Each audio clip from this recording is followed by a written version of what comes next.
وَيَسِّرْ لِي أَمْرِي وَاحْلُلْ عُقْدَةً مِّن لِّسَانِي يَفْقَهُوا قَوْلِي۔ آج ہم لوگ کلمہ طیبہ کے معنی کے بارے میں جانیں گے، جو کہ مسلمان کے علم کی سب سے پہلی ضرورت ہے۔ کلمہ طیبہ لا الہ الا اللہ محمد رسول اللہ، اللہ کے سوا کوئی معبود نہیں اور محمد صلی اللہ علیہ وآلہ وسلم اللہ کے نبی اور رسول ہیں۔ اللہ تعالیٰ نے جب یہ کلمہ انسان کو دیا تو اللہ تعالیٰ نے اس کو پاکی میں ڈالا، ناپاکی سے نکال کر، مسلمان بنایا کفر سے نکال کر، جنت کا حقدار کیا جہنم سے نکال کر۔ اتنا بڑا فرق کیا صرف ایک حروف کی وجہ سے؟ نہیں، کچھ حروف کی وجہ سے اتنا بڑا فرق نہیں ہے، بلکہ اس کے معنی کی وجہ سے اتنا بڑا فرق ہے۔ مثال کے طور پر آپ کو ٹھنڈ لگی ہے اور آپ پکارتے رہیں رضائی رضائی، تو کیا آپ کو رضائی مل جائے گی پکارنے سے؟ نہیں، اس کے لیے آپ کو اٹھنا پڑے گا، لینی پڑے گی اور اپنے اوپر ڈالنی پڑے گی تاکہ آپ ٹھنڈ روک سکیں۔ تو رضائی ڈالنا، رضائی لے کر، تو پھر یہ اس کا مین مقصد ہے، ٹھنڈ روکنا۔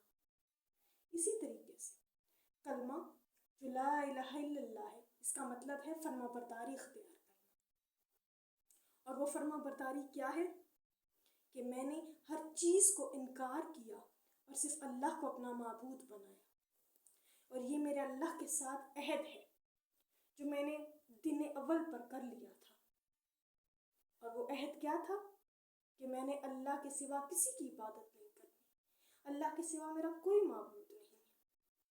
اسی طریقے سے اس عہد کو میں نے تمام دنیا کے سامنے کیا تھا، کیونکہ عہد لاست والے دن اللہ نے تمام روحیں پیدا کر دی تھی، اور وہ جو وقت تھا اس دن میں نے یہ بات کی اقرار کیا، اور اس چیز کی گواہی میرے کان، میرے ہاتھ، میرے جسم کا ایک ایک اعضا میدان حشر دے گا۔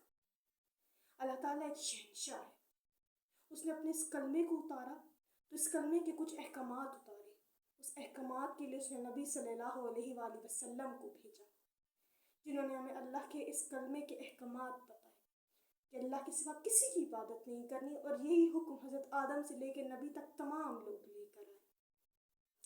اسی طریقے سے یہ اللہ کا احسان ہے کہ اس نے ہمیں یہ کلمہ دیا، اس میں اللہ کو کوئی فائدہ نہیں، اس میں سراسر میرا اپنا فائدہ ہے۔